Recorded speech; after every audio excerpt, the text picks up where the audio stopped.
不过，你来丈母娘家，竟然连礼物都没给我带上一个，像什么话？有你这么当女婿的吗？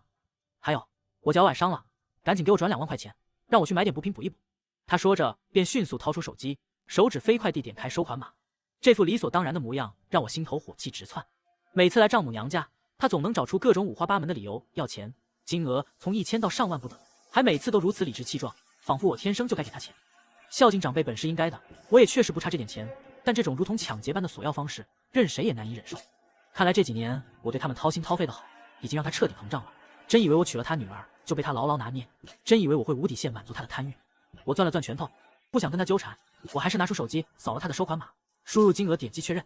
丈母娘听到手机传来到账2万元的提示音，连一句客套话都没说，转身就健步如飞地进了屋子，砰的一声关上了房门。那步伐哪有一丝一毫脚崴的样子？看到这一幕，我脸上的最后一丝温度也消失殆尽。他们母女俩到底在搞什么鬼？丈母娘总不会是在给苏小宁遮掩什么？我放下手机，脑海里不断回放着和苏小宁相处的点点滴滴。从大学时第一次在图书馆见到他，看到他头顶几乎为零的出轨律师的狂喜，到得知他家庭困境后主动帮他还清10几万债务的毫不犹豫，再到结婚当天他穿着婚纱说会一辈子对我好时的感动，我最珍贵的回忆现在却都变成了扎心的利刃。我起身走到酒柜前，拿出一瓶珍藏的威士忌，对着瓶口灌了一大口，辛辣的液体顺着喉咙滑下，灼烧着我的食道，却丝毫缓解不了我心中翻涌的怒火。当初为了追求他，我每天提前半小时在他兼职的咖啡店门口等他，不管刮风下雨，从未间断。他弟弟苏志博大学学费不够，我二话不说转账3万，还额外给了2万生活费，让他改善伙食。想起丈母娘说腰椎不好，我立马请了市医院最好的骨科专家上门问诊，所有医药费和理疗费全由我承担。我掏心掏肺地对待他们一家人，换来的却是联手背叛。这种被全世界抛弃的感觉让我几近窒息，但我很快强迫自己冷静下来。我陈天宇能在25岁就坐上金融公司财务总监的位置，靠的不是意气用事，而是冷静的头脑和精准的算计。我要让他们为自己的所作所为付出最惨痛的代价。接下来的几天，我依旧像往常一样上下班，对苏小宁依旧温柔体贴。苏小宁似乎完全放下了戒备，每天对我笑脸相迎，还会主动给我准备爱心早餐。只是他头顶的数字始终停留在4，旁边还多了一个不断跳动的百分，从最初的30%一路飙升。吃完饭，我带着林微微去电影院看电影。进场前，我收到了私家侦探的信息，照片上苏小宁和一个男人并肩走进了一家名为爱巢的情侣酒店。那个男人的侧脸我看着有些眼熟，但一时想不起来是谁。我回复律师，让他继续盯着。电影放了2个多小时，全程我都心不在焉，满脑子都是苏小宁和那个男人的画面，以及他们一家人贪婪的嘴脸。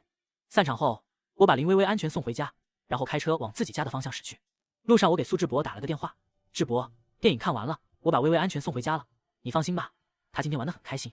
苏志博在电话那头连连道谢，谢谢姐夫，辛苦你了，改天我请你喝酒，好好谢谢你。我笑笑，都是一家人，不用这么客气。我挂了电话，嘴角的笑容瞬间消失。苏志博的这份感谢，我会让他用一辈子来偿还。回到家的时候已经是凌晨1点多，苏小宁已经睡了。我轻手轻脚地走进卧室，他头顶的数字已经从4变成了7，旁边的百分比也清零了。好家伙，短短几个小时又增加了3次，真是不知廉耻。看来赵峰的床上功夫确实比我更能满足他。我正准备转身离开，手机突然震动了一下，是私家侦探发来的文件，里面有几十张清晰的照片和几段视频。我走到客厅，点开照片，看到那个男人的正脸时，我瞳孔骤缩。我怎么都没想到，那个男人竟然是赵峰。他是财务部的中层管理，比我大4岁，长相帅气，业务能力也还不错。当初我竞争财务总监的时候，他是最大的竞争对手。我之所以能顺利上位，除了靠我精准的投资眼光和手里掌握的原财务总监出轨证据，还因为我看到赵峰头顶高达89%的出轨率，知道他迟早会出问题，所以提前布局，让他错失了机会。没想到他竟然怀恨在心，不敢在工作上对我下手，就从苏小宁身上打主意，用这种卑劣的手段报复我，真是小人行径。视频里，赵峰抱着苏小宁，在他耳边说着什么甜言蜜语，苏小宁笑得花枝乱颤，一脸痴迷地看着他，还主动亲吻他的脸颊，那副放浪的模样和平时在我面前的温柔贤惠判若两人。我继续往下看，一段录音引起了我的注意，赵峰的声音带着一丝算计和贪婪。小宁，陈天宇那个优盾里存着公司的核心财务数据，只要拿到优盾，我就能篡改数据，让他背上挪用公款的黑锅，到时候财务总监的位置就是我的了。苏小宁的声音带着一丝犹豫，可是那个优盾他看得很紧，密码只有他和老板知道，我怎么才能拿到手啊？赵峰轻笑一声，语气里满是不屑，你是他老婆，他对你毫无防备，你趁他睡觉的时候偷偷翻他的公文包，肯定能找到密码的话，我猜是他的生日或者你们的结婚纪念日，你多试几次总能试出来。等我坐上财务总监的位置，就离婚娶你，到时候公司的财务大权都在我手里，你想要什么我都给你买。你再也不用看陈天宇的脸色过日子了，也不用为你弟弟的彩礼钱发愁了。苏小宁立马答应，好，我听你的，你可一定要说话算话。我故作爽快地答应下来，没问题啊，你把你女朋友的联系方式发给我，下班我就去接她，保证让她吃好喝好，电影也看得开心。挂了电话，我立马给私家侦探发信息，今天晚上苏小宁大概率会出门，重点盯着她的行踪，另外查一下苏志博的女朋友林薇薇，看看她是不是真的不知道内情。侦探很快回复，收到陈总，我已经安排人盯着苏小宁了，她刚从公司出来，打车往市中心方向去了，我这就去核实林薇薇的情况。下班铃一响，我就收拾东西离开了公司，按照苏志博给的联系方式联系上了林薇薇。我开车到约定的商场门口接上她。林薇薇是个长相甜美的小姑娘，穿着白色连衣裙，说话温温柔柔的。她上车后一个劲的跟我道谢，姐夫，麻烦你了，本来不想麻烦你的，但是志博实在太忙了，真的不好意思。我笑着回应，心里却在盘算着，看林薇薇的样子确实不像是知情的，大概率是被苏志博当枪使了，用来分散我的注意力。我带着林薇薇先去了那家西餐厅，找了个靠窗的位置坐下。吃饭的时候，我故意提起苏志博，问他们什么时候结婚。林薇薇脸上泛起红晕，羞涩地说还没定。志博说等他再攒点钱，给我一个盛大的婚礼，不让我受委屈。我心里暗自嘲讽，苏志博一个月1万多的工资，除去自己挥霍和约会的开销，根本存不下什么钱。所谓的盛大婚礼不过是画饼罢了，最后还得指望我来买单。只可惜他们再也没有这个机会。之前我爱苏小宁，愿意伺候她一大家子，现在我等着抓包苏小宁，让她净身出户，一点钱都分不走。周三晚上，我故意加班到9点多才回家，一进门就闻到了饭菜的香味。苏小宁系着围裙从厨房走出来，脸上带着甜美的笑容。老公，你回来了，我给你做了你最爱吃的糖醋排骨和油焖大虾。我走过去，顺势从背后抱住她，鼻尖萦绕着她身上熟悉的香水味，心里却没有丝毫波澜，只有冰冷的厌恶。我在她耳边轻声说道，辛苦老婆了，这么晚还等我吃饭，真是委屈你了。我目光却落在她头顶的数字上，已经涨到了67%。吃饭的时候，苏小宁不停地给我夹菜，嘴里絮絮叨叨地说着今天发生的琐事，说她和闺蜜逛街买了新裙子，说丈母娘打电话问她我的近况，还说让她好好照顾。我一边敷衍地回应着，一边观察着她的神情。她说话时眼神闪烁，偶尔会不自觉地摸一下手机，很明显是在等什么人的消息。吃到一半，她的手机突然震动了一下，她眼神一亮，随即又快速掩饰过去，拿起手机看了一眼就匆匆放下，说是闺蜜发来的搞笑视频。我没有拆穿她，只是嘴角勾起一抹冷笑。我已经猜到这个所谓的闺蜜大概率就是那个让她出轨的男人，而她现在这副故作镇定的模样简直可笑至极。周四下午，我正在公司处理一份重要的财务报表，手机突然响了，来电显示是小舅子苏志博。我挑了挑眉，按下接听键，语气平淡，喂，志博，有什么事吗？苏志博的声音带着一丝刻意的热情，听起来虚伪又做作。姐夫，没啥大事，就是我女朋友想去看新开的那个科幻电影，我这手上有点忙走不开，你能不能帮我陪她去看一下，顺便请她吃个饭。她一直说想尝尝你上次推荐的那家西餐厅。我心里冷笑一声，上次是丈母娘打掩护，这次换成小舅子了。我驱车往家赶，一路上脑子里乱糟糟的。到家的时候已经快晚上11点，屋子里一片寂静，只有客厅亮着一盏昏暗的夜灯。我轻手轻脚地打开房门，生怕惊扰到可能熟睡的苏小宁。走进卧室，果然看到苏小宁正躺在床上熟睡，但眉宇之间却透着难以掩饰的疲惫。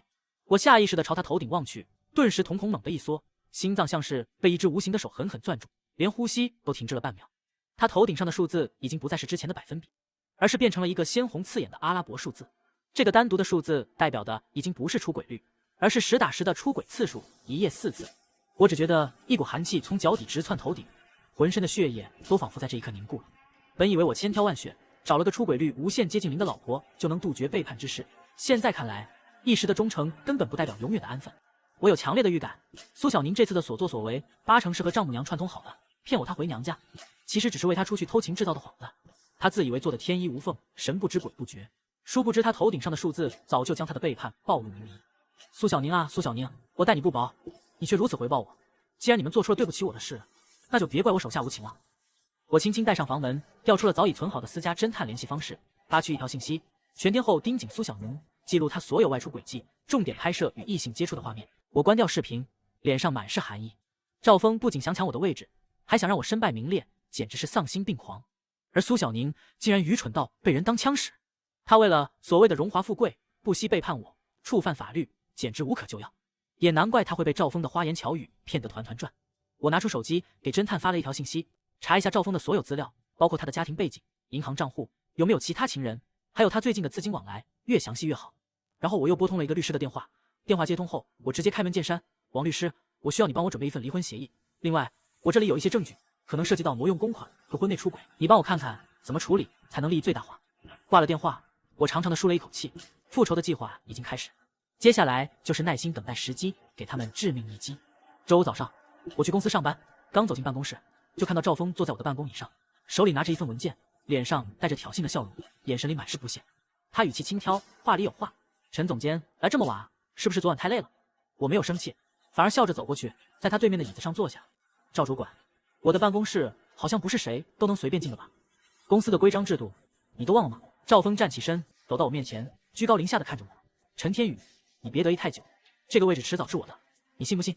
用不了多久，你就会身败名裂，一无所有。”赵峰勉强笑了笑，拿起水杯喝了一口水。确实不知道，不过那事跟我也没什么关系，管他呢。我没有再继续这个话题，而是和其他同事聊起了别的。但我能感觉到赵峰已经坐立不安，吃饭的时候心不在焉，频频看手机，估计是在和苏小宁联系。下午，我接到了侦探的电话，他给我发来了赵峰的详细资料。原来赵峰早就结婚了，老婆是个全职太太，还有一个3岁的女儿。他不仅出轨苏小宁，还和公司里的几个女同事有不正当关系，私生活极其混乱。他的银行账户有很多笔不明来源的资金，大概率是收了供应商的回扣，而且他还欠了不少赌债，高达200多万。这也是他急于想要拿到财务总监位置的原因之一。他想利用这个职位挪用公款还债，同时满足自己的贪欲。看到这些资料，我心里更加有底了。赵峰的把柄这么多，想要扳倒他简直易如反掌。我不仅要让他失去工作，还要让他身败名裂，锒铛入狱。晚上回家，苏小宁已经做好了饭菜。他看到我回来，脸上露出了异样的笑容，比平时更加殷勤，不停地给我夹菜，还主动给我倒酒。老公，你这几天辛苦了，多喝点酒放松一下。我特意给你泡了解酒茶，等会儿喝完酒喝一杯，对身体好。他端起酒杯递到我面前，我看了一眼他头顶的数字，依旧是7，旁边的百分比已经涨到了99%。看来他已经准备好要行动了。今晚就是他要见赵峰的日子，也是他偷优盾的人。周末这2天，我依旧像往常一样和苏小宁一起吃饭、看电影，装作什么都不知道的样子。苏小宁也表现得和平常一样，只是看起来有些心虚。周日晚上，苏小宁试探性地问我：“老公，你们公司最近有没有什么异常啊？比如财务上的问题？”我故作疑惑地看着他：“没有啊，公司一切都很正常，怎么突然问这个？”苏小宁眼神躲闪，连忙摆手：“没什么，就是随便问问。我看你最近好像有点忙，担心你太累了。”我笑着摸了摸他的头：“放心吧，我没事，公司一切都好，有我在，不会出什么问题的。”我知道他现在肯定很着急，想知道赵峰的计划有没有成功，但又不敢直接问，只能旁敲侧击。周一早上，我像往常一样去公司上班，刚走进公司大门，就感觉到气氛不对劲，员工们都在窃窃私语，眼神时不时地看向我，脸上带着异样的表情。我知道赵峰肯定已经开始行动了，他应该是向老板举报了我挪用公款的事情，想让我身败名裂。果然，我刚走进办公室，秘书就敲门进来了：“陈总，马老板让你现在去会议室，说是有紧急会议要开，所有高层都已经到了。”我点了点头，整理了一下衣服，然后起身朝会议室走去。知道了，我马上过去。我淡淡的回应，目光直视着他。你没那个实力。赵主管，与其在这里浪费时间，不如多花点心思在工作上，免得月底考核又不达标，到时候被老板批评，多没面子。赵峰的脸色瞬间变得难看，他最在意的就是考核成绩。上次因为一个项目出错，考核成绩垫底，被老板当众批评，这件事一直是他的心病。我故意提起这件事，就是要戳他的痛处。他撂下一句狠话，转身怒气冲冲地离开了我的办公室。你等着瞧！走的时候还不忘狠狠地摔了一下门。看着他狼狈的背影，我冷笑一声，就凭他这点能耐，还想跟我斗，简直是自不量力。我会让他知道什么叫搬起石头砸自己的脚。中午吃饭的时候，我故意和赵峰坐在同一桌，桌上还有其他几个同事。我装作不经意地提起，最近公司好像在查财务问题，听说有一笔大额资金流向不明，老板很重视，已经成立了专门的调查小组。赵峰的动作明显一顿，筷子停在半空中。是吗？没听说啊，陈总监消息真灵通，看来我以后要多向你学习了。我夹了一口菜，慢悠悠地说，毕竟我是财务总监，这些事情肯定要多关注一点，不然怎么对得起老板的信任。听说那个优盾很重要，一旦丢失或者密码泄露，后果不堪设想，不仅会给公司造成巨大损失，相关责任人还会承担法律责任。赵主管平时接触不到这些核心东西，可能不知道其中的厉害。赵峰的脸色更加苍白，手里的筷子都差点掉在地上。我笑着端起酒杯和他碰了一下，将杯中的酒一饮而尽。好啊，难得老婆这么体贴，那我就多喝几杯。吃完饭，苏小宁主动提出要给我按摩，我躺在沙发上，她的手指在我的肩膀上用力按压着，力道不均匀，明显是心不在焉，心思根本不在按摩上。我闭着眼睛假装享受，实则在留意她的一举一动。果然，没过多久，她就借口去洗澡离开了客厅。我悄悄睁开眼睛，看见她拿出手机发了一条信息，然后才走进浴室。我悄悄拿起他的手机，指纹解锁后点开了他的聊天记录。最新一条信息是苏小宁刚发给赵峰的，他喝了酒，已经躺下了，我等会儿就去翻他的公文包，你等我的好消息。赵峰回复好，拿到优盾后马上联系我，事成之后我带你去买你上次看中的那款名牌包包。我把聊天记录截图保存，然后把手机放回原位，回到沙发上继续假装睡觉，等待着苏小宁的下一步行动。过了大概半小时，苏小宁穿着浴袍从浴室出来，她头发湿漉漉的，身上还带着沐浴露的香味。她轻手轻脚地走到我身边，小声地开口试探：“老公。”她喊了我几声，我都没有任何动静，闭着眼睛，一副睡死的模样。苏小宁眼神紧张，却又带着一丝期待。她转过身，小心翼翼地拿起我的公文包，走到客厅的角落翻找起来。我眯着眼睛看着苏小宁的动作，心里冷笑。很快，苏小宁就从公文包里找到了优盾，她脸上露出了欣喜的笑容，拿着优盾回到卧室，拿出自己的笔记本电脑，插上优盾，开始输入密码。半分钟后，她试出密码，脸上露出了得意的笑容，快速地在电脑上操作着。殊不知，她的一举一动都被我提前安装在卧室的摄像头拍得一清二楚。操作完成后，苏小宁把优盾拔下来，偷偷藏好，把一个假的放回我的公文包。做完这一切，她才松了一口气，回到床上躺下。我等苏小宁睡熟后，起身走到公文包前，拿出那个被替换下来的假优盾，冷笑一声。我查看了一下资金流向，果然有一笔2000万的资金被转走了，转到了一个海外账户，账户的持有人信息是伪造的，但我通过之前雇佣的技术人员查到，这个账户的实际控制人就是赵峰。他以为这样就能神不知鬼不觉的嫁祸给我，简直是太天真了。一切都在我的预料之中。接下来就是收网的时候了，我要让他和苏小宁为自己的所作所为付出最惨痛的代价。我看着苏小宁熟睡的面孔，没有丝毫不忍。毕竟如果我不知道这些，真就被他和赵峰坑惨了。我把所有的证据都整理好，全部发给了王律师和侦探，然后关掉电脑，靠在沙发上等待着周一的到来。下周一就是他们的死期。我刚走到会议室门口，就听到了赵峰的声音，他义愤填膺地嚷嚷着，生怕其他同事听不见。马老板，陈天宇太过分了，竟然挪用公司2000万公款，这可是我们公司半年的净利润啊！他简直是胆大包天，这种人根本不配当财务总监，应该马上报警，让他坐牢。我推开门走进去，所有的目光都集中在我身上。马老板脸色铁青，其他高层也都面带不满地看着我。赵峰看到我进来，脸上露出了得意的笑容，挑衅地看着我：“陈天宇，你终于来了。马老板正在问你挪用公款的事情，你就老实交代吧，争取宽大处理。”我没有理会他，径直走到马老板面前，平静地说：“马老板，事情不是他说的那样，我没有挪用公款，这是一场阴谋，一场栽赃陷害。”赵峰冷笑一声，上前一步指着我：“陈天宇，你还想狡辩？公司财务系统显示，那2000万就是从你的优盾操作转走的，密码只有你和马老板知道，不是你是谁？”马老板也怒不可遏地看着我：“陈天宇，你给我解释清楚，这到底是怎么回事？”我平静地回应：“马老板，优盾确实一直在我身上，密码也没有泄露，但这笔钱不是我转走的。”我然后看向赵峰：“赵主管，你这么着急地指责我，是不是因为这笔钱是你转走的，想嫁祸给我？”赵峰脸色一变，眼神闪过一丝慌乱：“你胡说八道，我怎么可能转走公司的钱？我没有优盾，也不知道密码，你这是血口喷人！”我冷笑一声，从口袋里拿出手机，里面清晰地记录了赵峰和苏小宁的全部计划。会议室里一片寂静，所有人都惊呆了。马老板的脸色瞬间变得惨白，眼神里充满了恐惧和难以置信。你怎么知道？我淡淡一笑，我怎么知道不重要，重要的是，这件事如果曝光，对你的家庭和公司都会造成很大的影响。马老板，只要你以后好好合作，我不会把这件事说出去，而且我还能帮你把公司打理得更好，让公司的业绩更上一层楼。马老板脸色阴晴不定，最终还是点了点头。好，我答应你，以后公司的事情我会多听你的意见。我拍了拍他的肩膀，然后转身走出了会议室。这就对了。接下来的几天，我在公司的地位更加稳固，马老板对我言听计从，员工们也对我敬畏有加，没有人再敢质疑我的能力。我顺利地掌控了公司的大部分权力，为以后彻底接管公司打下了基础。处理完赵峰的事情，接下来就是苏小宁和他那贪得无厌的一家人了。周三下午，我让律师把离婚协议书送到了家里。苏小宁看到离婚协议书的那一刻，不敢置信地看着我：“老公，你为什么要跟我离婚？是不是我哪里做错了？你告诉我，我一定会改的。”我看着他虚伪的嘴脸冷笑：“苏小宁，你做了什么？你自己心里清楚，不用在这里装模作样了。我们之间已经不可能了。”就在这时，丈母娘王秀英和小舅子苏志博也赶到了家里。他们是收到苏小宁的电话赶来的，一进门就看到了桌上的离婚协议书。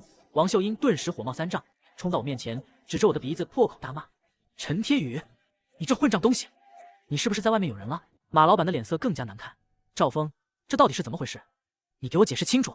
赵峰脸色惨白，浑身颤抖，说不出一句话。他没想到我竟然有证据，原本以为天衣无缝的计划，现在却暴露无遗。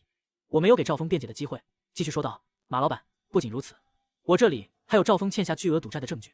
他之所以想嫁祸给我，就是为了夺取财务总监的位置，然后挪用更多的公款来偿还赌债，满足他的贪欲。”赵峰彻底崩溃了，他双腿一软，瘫倒在地上，眼神里充满了绝望。“不是的，马老板，我没有，是陈天宇陷害我，这些都是假的，你一定要相信我。”就在这时，会议室的门被推开了，4、5个保安走了进来，径直走到赵峰面前，出示了逮捕令。“赵峰，你涉嫌非法犯罪，现在我们正式将你拘捕，请跟我们走一趟。”赵峰还想反抗，嘴里不停地喊着“我没有”，但保安根本不给他机会，直接上前将他架起来，戴上手铐，拖了出去。他的脸上满是绝望和不甘，临走时还恶狠狠地瞪了我一眼。但我根本不在意，像他这样的跳梁小丑，根本不值得我放在心上。马老板看着赵峰被带走，走到我面前，脸上露出了愧疚的表情。“陈总，对不起，我错怪你了。没想到赵峰是这样的人，多亏了你及时发现，不然公司就要遭受巨大的损失了。”我笑着摇摇头，都是小问题，应该的。我紧跟着凑近他耳边，轻声说道：“马老板，你也不想你出轨的事情被你老婆和其他人知道吧？上次你和王秘书在酒店的照片，我这里还有备份。”我从公文包里拿出厚厚的一沓照片和几段视频，放在了桌上。这些只是一部分，还有更多更精彩的。如果你想看，我可以全部给你看。王秀英的脸色瞬间变得铁青，差点气晕过去。老太太指着我，嘴唇颤抖，说不出一句话。良久，王秀英才缓过神来，强装镇定地说：“行，小宁，离婚就离婚，咱不怕他，反正他的财产有你的一半，到时候以你的样貌，绝对还能够再找个金龟婿，比他有钱有势的有的是。”苏志博也从地上爬起来，擦了擦脸上的眼泪，附和道：“就是，姐姐，你别伤心，我们贷款的钱他还没帮咱们还清呢，到时候我们依旧是千万富翁，根本不用看他的脸色，还能过上衣食无忧的生活。”苏小宁听到这话，眼睛瞬间亮了起来，仿佛抓住了救命稻草。他从地上爬起来，脸上露出了贪婪的表情。“对，陈天宇，我们的财产是夫妻共同财产，理应有我的一半，还有你答应给我弟弟买别墅、买卖巴赫、出50万彩礼的事情，你不能反悔。还有我们借的贷款，你也必须帮我们还清。”看到他们死到临头，还想着贪图我的财产，我差点被他们的话给逗笑了。别墅的尾款，你们借的高利贷，你们欠下的东西，凭什么要我来还？我什么时候答应过要帮你们还贷款了？王秀英冷笑道：“当时你亲口说的，现在想不认账了？”我冷冷一笑，眼神里满是不屑。“证据呢？谁能给你证明啊？”丈母娘便举起了手，想要扇我。“你个王八蛋，想抛弃我们小宁？我告诉你，没门！”我早有防备，直接侧身躲开。王秀英抡圆了胳膊，什么都没打到，脚下一滑，龇牙咧嘴的倒在地上。苏小宁慌忙跑过去，扶起王秀英。“妈！”她愤怒的看着我。“陈天宇，你太过分了，怎么能打我妈？我真是佩服苏小宁了，是你妈自己没站稳，管得上我吗？”苏小宁被我一句话对得脸色难看，苏志博却怒不可遏，撸起袖子就想跟我动手。“陈天宇，我妈一把岁数，你让她打一巴掌怎么了？你害她摔跤，她有个3长2短，我要你命！”我冷冷一笑，不等他动手，直接上前一步，一巴掌扇在了他的脸上。清脆的响声在客厅里回荡，苏志博被打得晕头转向，脸上出现了一个清晰的五指印。我揉了揉手，淡淡道：“说实话，我早就看你们不顺眼了，要不是当初念你们是苏小宁的妈妈和弟弟，你以为我会好眼色对你们？这些年你们贪得无厌，在我身上捞了多少好处，你们自己心里清楚。我帮你们还清了10几万的债务，给你们盖了新房子，给苏志博找了月入过万的工作，买了代步车，逢年过节还送各种贵重礼物。你们不仅不感恩，反而联合外人算计我，背叛我，你们才是真正的白眼狼。”我看向苏小宁，眼神冰冷刺骨。“苏小宁，离婚这个词多少还是有点太好听了，倒不如说是我休了你才合适，因为你不守妇道，背叛婚姻。”苏小宁顿时脸色惨白。我没有，我根本懒得看他心虚狡辩的模样，冷冷开口：“苏小宁，我原本给过你一次机会，2个星期前的那个故事，就是我给你最后的警告，只要你悬崖勒马，我可以当做什么都没发生。可没想到，你终究还是色迷心窍，背叛了我。你这样的女人根本不值得我珍惜。”王秀英从地上爬起来，捂着肚子厉声反驳：“胡说八道！我看你是在外面有人了，才故意整这么一出，想抛弃小宁。小宁温柔贤惠，妥妥的贤妻良母，怎么可能是那么不堪的人？你有本事拿出证据来！”他这是在赌我没有证据，只要没证据，他就可以颠倒黑白，把所有的责任都推到我身上。我看着他贪婪又愚蠢的嘴脸，感叹道：“王秀英，你还真是蠢得可怜。我没证据会跟他离婚吗？我没证据会让律师准备离婚协议书吗？”我从公文包里拿出一沓照片，扔在了他们面前。照片上全是苏小宁和赵峰在情侣酒店亲密的画面，画面不堪入目。苏小宁原本还抱有一丝希望，看到照片后，整个人直接瘫坐在了地上，脸色惨白，眼神里充满了绝望，一句话也说不出来。王秀英见状，慌忙把照片揉成一团塞进嘴里，想要销毁证据。在他看来，我的证据仅仅只有这几张照片而已，只要把照片毁了，我就没有办法了。看着他费力的把照片咽下去，我嘲讽道：“吃完了，我这里还有很多，你要不要再吃点？”我看着这一家想要算计我的人，挑眉：“拜托你们搞搞清楚，不管贷款还是首付，那可都是以你们的名义来借贷垫付的，与我无关，让我还，莫不是在说笑话吧？你们以为我还是以前那个对你们有求必应的陈天宇吗？”他们这才反应过来，我把他们给耍了。王秀英指着我破口大骂：“陈天宇，你混蛋，你无耻，你不得好死！”我摇了摇头，脸上没有丝毫表情。那也没有你们混蛋，没有你们无耻，像你们这群贪得无厌、忘恩负义的家伙，就该落得这个下场。至于财产分割问题，我99%的财产都属于婚前财产，和你苏小宁没有半毛钱关系。想要分走一半的钱，你们想多了。你们能分走的只有那1%的夫妻共同财产的一半。我给你们算了一下，大概也就10来万，这点钱估计还不够你们还高利贷的利息吧。苏小宁踉跄着后退了几步，差点摔倒。不，这不可能，你怎么可能有这么多婚前财产？你一定是在骗我。我坐在沙发上淡淡道：“我有没有骗你？你可以去查，法院会给你一个公正的判决。”好了，话我已经说完了。离婚协议书你们签也得签，不签也得签，法院会强制判决离婚。到时候你们不仅分不到财产，还得承担自己欠下的债务，好好享受你们的好日子。王秀英听到这话，血压直接飙升，眼前一黑，晕死了过去。苏小宁和苏志博慌了手脚，连忙上前搀扶王秀英。我没有理会他们，转身走进了卧室，收拾了苏小宁的东西，扔到了门外，然后关上了房门，将他们一家人彻底隔绝在门外。从这一刻起，我和他们再也没有任何关系。终于到了法院判决的那一天，法庭上铁证如山，法院判决我和苏小宁解除婚姻关系。财产分割方面，苏小宁只分得了我1%财产的一半，不够零头。听到判决结果，苏小宁、王秀英和苏志博直接崩溃了，他们瘫坐在地上，痛哭流涕，嘴里不停地喊着不公平，但这已经无济于事。法律是公正的，他们必须为自己的所作所为付出代价。出了法庭，苏小宁直接冲了过来，死死地抱住了我的腿：“老公，对不起，我错了，我真的错了，我只是被赵峰的花言巧语给蒙骗了，我只是犯了每一个女人都会犯的错误，你就原谅我吧。我保证，我会一生一世爱你，一生一世都忠诚于你，你让我做什么我就做什么，绝对不会再跟除你以外的其他男人接触了，求你了，再给我一次机会吧。”我冷冷地看着他，他头顶上的出轨率数字正疯狂地往下掉，从之前的99%降到了0%，但这都已经不重要了。一次不忠，终生不用。他既然选择了背叛我，就必须承担相应的后果。我语气冰冷，没有丝毫感情。放开我！我能看见每个人头顶上的出轨率，当出轨率达到100%后，后面出现的都是出轨次数。我谨慎小心，千挑万选，最后终于找到一个漂亮贤惠、出轨率为0的老婆。可是有一天，我突然发现她的出轨率在疯狂蹿升。20多年来，我从来没见过这么飙升的数字。我第一次知道自己看到的数字的含义，是在上初中的时候。我爸妈吵架离婚后，我意识到每个人头顶数字代表的是出轨率。有爸妈的前车之鉴，我发誓一定要找一个漂亮贤惠、头上的离婚率非常低的老婆。虽然这很难，但皇天不负有心人，在上大学的时候还真被我找到了。而且她的出轨率竟无限接近了0。她叫苏小宁，比我大2岁，人长得非常漂亮，看起来很清纯的那种类型。就是家里面条件有点不太好，和弟弟妈妈相依为命。他爸爸是个赌徒，跑了以后还给他们一家人，还留下了10几万的债。但这都不是事。这些年，我靠着能看见出轨率这项技能，暗自在背后赚了不少钱。出轨率无限为0的女人可是非常的稀有。为了不重蹈爸妈的覆辙，我必须紧紧抓住。之后我对她展开了疯狂的追求，就连债务我也一并帮她还清了。结婚之后也确实如此，她非常的贤惠能干，对我也总是十分的温柔。自从爸妈离婚，我也再一次体会到了家的幸福。然而大约1个星期前，我那温柔贤惠的妻子，她头上的出轨率仅仅一夜之间就从0.08%变成了43%。本来我对此也并没有太放在心上，因为有时候刷短视频看到什么美女帅哥也会对这个数值有一定的影响。就比如我的好兄弟，即使结了婚，他刷到美女视频或者美女照片的时候，出轨率都会有点小范围的波动，一般在30%到50%之间。但渐渐的我就感觉到不对劲了，因为我老婆头顶上的那串数字每天都在稳步增长，仅仅5天时间就从43%涨到了83%，这也就代表还差17%的出轨率，她就会出轨了。这下子我彻底坐不住了，不禁想到了这些天苏小宁半夜偷偷摸摸给别人打电话发信息场景，她还说是她闺蜜，还一副假装镇定脸庞慌乱的模样。有出轨率无限为0的第一印象，当时我还天真的以为她是在跟闺蜜聊一些羞人的话，我看这多半就是在跟别的小白脸聊天。我越想越气，这些年我摸爬滚打，仅仅25岁就坐上了金融公司财务总监的位置，可以说前途无量。不仅买了车买了房，就连他老家的房子我也出资总体翻新了一遍，对他简直好的不能再好了。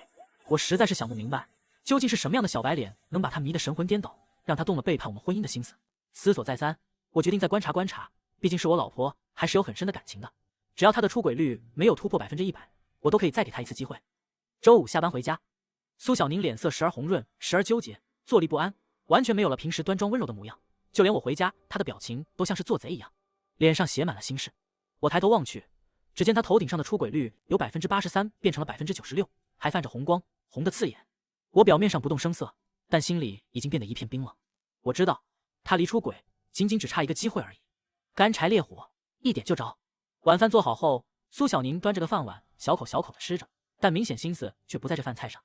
我不动声色，故作平常的玩笑说道：“老婆，刚刚我回到家，你坐也不是，站也不是，像老鼠见到猫似的。难道你背着我干了什么对不起我的事了？”听到这话，我能看到苏小宁身体狠狠地颤了一下，都差点端不稳了。很明显就是被吓到了，因为他现在满脑子都是那个小白脸。心虚了，苏小宁支支吾吾，强装镇定道：“啊，哪有，老公，你最近是越来越不像话了，竟然跟我开这种玩笑。”说着还嗔怪地瞪了我一眼，但颤抖的碗显示着他内心其实并不平静。开个玩笑嘛，至于这么大反应吗？我笑了笑，然后故意跟他说起了一个小故事。对了，老婆，今天我听朋友说，他手下有一名女员工，原本很安分守己、温柔贤惠，可没曾想竟然出轨了。她丈夫大怒，拿着一把杀猪刀冲到了公司，连砍了那女好多刀。最后那女的虽然命保住了，但终生变成了残疾人，而且再也不能当妈妈了。仅仅就是因为出轨，竟然让那个女人付出了这么大的代价，真的是不值啊！不知道那女人下半辈子坐在轮椅上的时候，会不会后悔当初的一念冲动？听完，苏小宁脸瞬间变得无比苍白，碗都直接摔在了地上，而她头上的出轨率也在疯狂的变化着，96%、38%、1%。我故作关心道：“老婆，你怎么了？是不是被这个事吓到了？”苏小宁心慌意乱，根本不敢看我的脸，支支吾吾道：“是啊，这事真是太吓人了。对了，你怎么突然跟我说这么吓人的事？”说着，他抬头看向我，心虚的想要从我的表情中看出来一点什么。我笑道：“平时聊的都是花前月下，今天来点不一样的刺激嘛？你是不是想多了？”苏小宁慌乱道：“那哪有想多，只是一时没反应过来。”随后他赶紧吃完饭就回房了。我轻轻的夹起一根青菜，冷笑一声。我说起这个故事，自然是想敲打他，也是给他的最后警告。毕竟我对他还是有很深的感情的，如果可以挽回，自然应该试试。但是对方如果一意孤行，那就怪不得我了。至少我仁至义尽了。接下来几天，苏小宁果然老实了许多，对我也如之前一样温柔贤惠。或许真的被我那个血腥故事给吓坏了。然而，直到丈母娘的一系列骚操作，这所有的情分也都将在那一刻不复存在。这天下午，苏小宁给我打了一个电话：“老公，今天晚上你就自己点外卖吧，我要回我妈那一趟。”回娘家？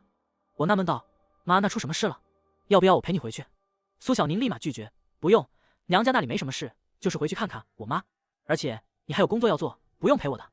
不过我现在公司里确实有些事情需要我做，实在走不开，便想着下班后去接她算了。”下班后，我第一时间就开车朝娘家的方向驶去。2个多小时后，我来到了丈母娘家。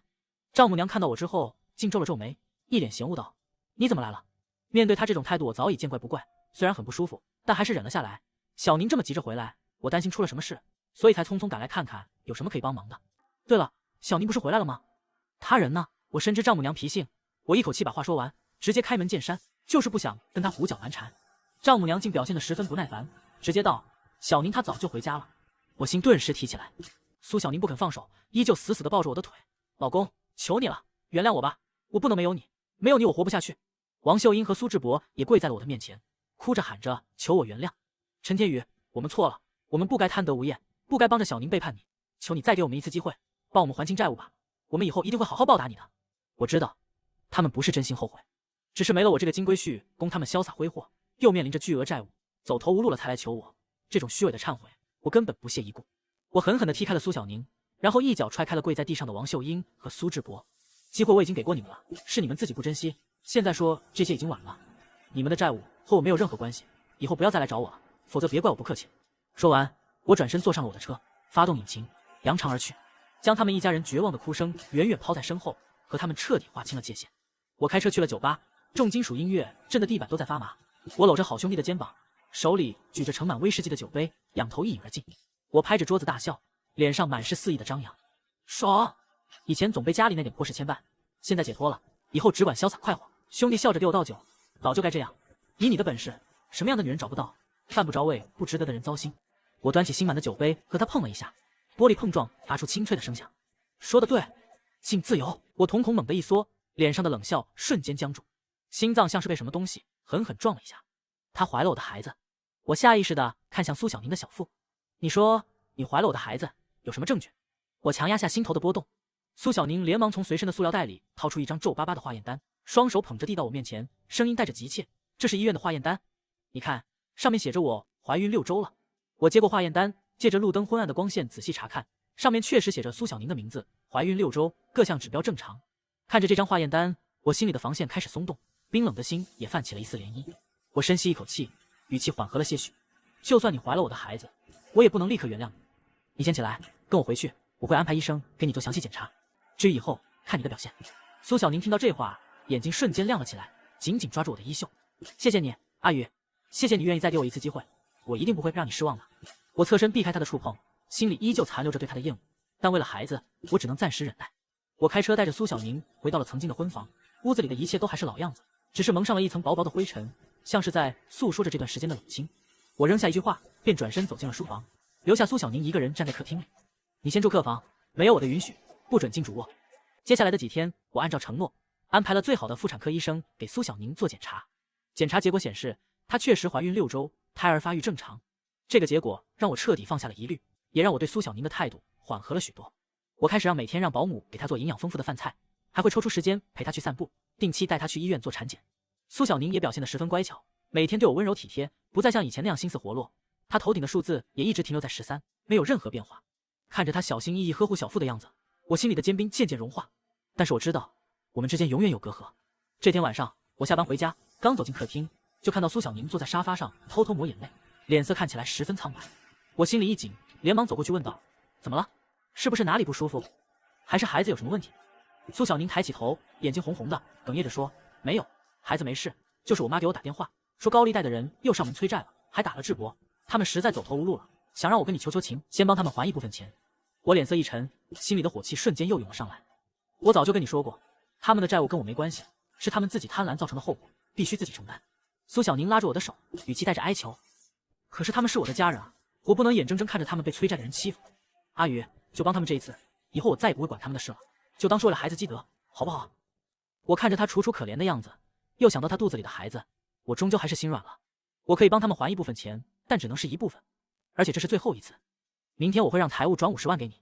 苏小宁脸上立刻露出了感激的笑容，连忙点头，谢谢你，阿宇，你真好，我就知道你最疼我和孩子了。过了几天，我带着苏小宁去医院做第2次产检，这次我特意请了医院的院长亲自检查，确保孩子的安全。院长拿着检查报告，眉头紧锁，脸色有些凝重。苏小宁被安排去做其他检查的时候，院长小声的开口，语气严肃的：陈先生，有件事我必须跟你说实话。经过详细检查，我们发现苏小姐并没有怀孕，之前的化验单可能是伪造的。我像是被一道惊雷劈中，瞬间僵在原地，不敢置信地看着院长。你说什么？你再说一遍。院长点了点头，肯定地说：是的，陈先生，苏小姐的各项激素水平也不符合怀孕的特征。苏小宁脸色瞬间变得惨白，身体摇摇欲坠，眼神里满是慌乱和恐惧。我明明怀孕了，我有化验单，你怎么能说我没怀孕？不，这不可能。院长，你是不是检查错了？我居高临下的看着，检查错了？3次检查都错了？还是你从一开始就没怀孕？苏小宁浑身一僵，眼神慌乱的躲闪。我没有，我真的怀了你的孩子，你怎么能不相信我？我猛地站起身，一脚甩开他的手，声音陡然提高。苏小宁，你摸着自己的良心说，你伪造化验单欺骗我，到底是为了什么？诊疗室的门没关严，外面路过的医护人员和患者听到动静，纷纷驻足围观。凌晨2点，我喝得差不多了，走出酒吧大门，冰冷的雨水就劈头盖脸砸下来。昏暗的路灯下，一个瘦弱的身影蜷缩在屋檐下，正是苏小宁。她浑身淋得湿透，头发粘在苍白的脸颊上，原本精致的衣服皱巴巴的贴在身上，沾满了泥点，看起来狼狈至极。看到我，她眼睛瞬间亮了起来，不顾地上的积水，踉跄着朝我跑来，声音带着哭腔：阿宇，我终于等到你了。我停下脚步，冷漠地看着她。她伸出手想拉住我的衣袖，我侧身避开，她的手落空，僵在半空中，脸上的期待瞬间变成失落。她声音颤抖，泪水混着雨水顺着下巴滴落。阿宇，我知道错了，我真的知道错了，我不该被赵峰骗，不该背叛你。你再给我一次机会好不好？我已经跟他彻底断了，所有联系方式都删了，我心里只有你，这个家不能没有你啊。他冻得瑟瑟发抖，嘴唇发紫，却依旧固执地望着我。我冷笑一声，语气里满是嘲讽与冰冷。苏小宁，不是所有的人都值得原谅的。你和赵峰苟合，和你妈串通撒谎，帮着外人算计我的公司，甚至想让我身败名裂，这些事你忘了？我上前一步，居高临下的看着他，眼神里的厌恶毫不掩饰。苏小宁浑身一震，嘴唇哆嗦着说不出话，泪水混着雨水流得更凶了。我知道我错的离谱，我知道我对不起你，可我真的没办法了。阿宇，我怀了我们的孩子，我不能让孩子一出生就没有爸爸。你再给我一次赎罪的机会，好不好？院长见状，连忙让人维持秩序，大家都散了吧，不要影响医院正常秩序。我拿出手机，当着苏小宁的面拨通了记者的电话，语气平静：“是都市晨报的记者吗？我这里有一个大新闻，你们要不要来现场采访？”苏小宁听到我的话，哭得更凶了，他爬过来抱住我的腿，苦苦哀求：“阿宇，不要，求求你不要找记者，我以后再也不敢了，我愿意净身出户，我愿意承担所有债务，求你不要毁了我。”我一脚踹开他，眼神冰冷：“现在知道后悔了，晚了。你做这些事的时候，就应该想到会有身败名裂的一天。”挂了电话，我看着瘫在地上的苏小宁，心里没有一丝怜悯。他的所作所为根本不值得原谅，他的欺骗和背叛不仅伤害了我，更是践踏了婚姻的忠诚和底线。没过多久，几名记者就赶到了医院，拿着相机和录音笔，围着苏小宁不停提问，问他是不是真的跟别人坑害我，问他是不是伪造化验单，问他是怎么想的，为什么要背叛我这么优秀的男人，后不后悔？苏小宁被记者围得水泄不通，最后甚至直接晕了过去。医护人员连忙将他抬到病床上进行急救。我看着这一幕，转身离开了医院，没有丝毫留恋。很快，景浩女子出轨、伪造怀孕欺骗丈夫，景浩拜金女一家贪婪无度，榨干女婿景浩等话题就冲上了热搜，引发了全网热议。苏小宁脸色煞白，嘴唇哆嗦着说不出话，眼神里的慌乱越来越明显。我环视四周围观的人群，声音洪亮的足以让每个人都听清。你说不出来，那我来替你说。这个女人是我的妻子，却背着我和别的男人厮混。她和她的母亲串通一气，撒谎骗我，帮着奸夫算计我的公司，想要让我身败名裂，倾家荡产。围观人群发出一阵吸气声，议论声瞬间响起，一道道鄙夷的目光落在苏小宁身上。苏小宁脸色由白转青，急忙爬起来，想要捂住我的嘴。你别胡说八道，阿宇，你不能毁了我。我侧身避开他的触碰，一把将他推倒在地。胡说八道？我有的是你和赵峰在情侣酒店的龌龊画面，你偷偷翻我公文包偷优盾的样子，要不要我现在就给大家看看？苏小宁脸色惨白，拼命摇头。周围人的议论声像针一样扎在苏小宁身上，他双手抱住头，想要遮住自己的脸，身体却控制不住的发抖。我继续说道，声音里满是嘲讽。他的母亲和弟弟更是贪得无厌，这些年从我这里榨取了无数钱财，房子、车子、工作，样样都要我提供，最后还不知足，想要让我给他弟弟买别墅、买迈巴赫，支付50万彩礼。我不愿意，他们就撒泼打滚，骂我白眼狼。而这个女人全程帮着她的家人逼迫我，丝毫没有念及我们夫妻一场的情分。现在她见算计不成，竟然想出伪造怀孕的招数，想要用一个不存在的孩子绑住我，继续在我身上榨取利益。这样的女人配为人妻吗？配为人母吗？周围人纷纷破口大骂，为我义愤填膺。苏小宁看着周围人鄙夷的目光，听着刺耳的议论声，终于崩溃了。她瘫坐在地上，嚎啕大哭起来。网友们纷纷留言谴责苏小宁和她的家人。苏小宁失去了工作，失去了名誉，成了人人唾弃的过街老鼠，走到哪里都被人嫌弃。而这一切都是她咎由自取，是她为自己的欺骗和背叛付出的沉重代价。我站在自己公司的落地窗前，看着窗外车水马龙的城市，手里端着一杯红酒，嘴角勾起一抹冷笑。至于我，自从和苏小宁离婚后，我全身心的投入到工作中，凭借着我的能力和之前掌握的马老板的把柄，顺利的架空了马老板的权利。半年后，我成功收购了马老板手中的所有股份，那家金融公司正式归我所有。我成为了公司的唯一股东和董事长，真正做到了事业有成。现在的我身价数十亿，身边围绕着各种各样的美女，但我再也不会轻易相信别人，尤其是女人。我会用我能看到出轨率的能力，谨慎的选择我的伴侣，不会再重蹈覆辙。我站在公司顶楼的办公室里，俯瞰着脚下的城市，心中感慨万千。曾经的背叛让我痛苦不已，但也让我变得更加成熟，更加坚强，让我明白了人性的贪婪和虚伪，也让我知道了只有自己强大起来，才能拥有真正的幸福。从今往后，我会继续努力，把公司发展得更好，创造属于自己的商业帝国。至于那些背叛我、伤害我的人，就让他们在无尽的悔恨和痛苦中度过余生吧。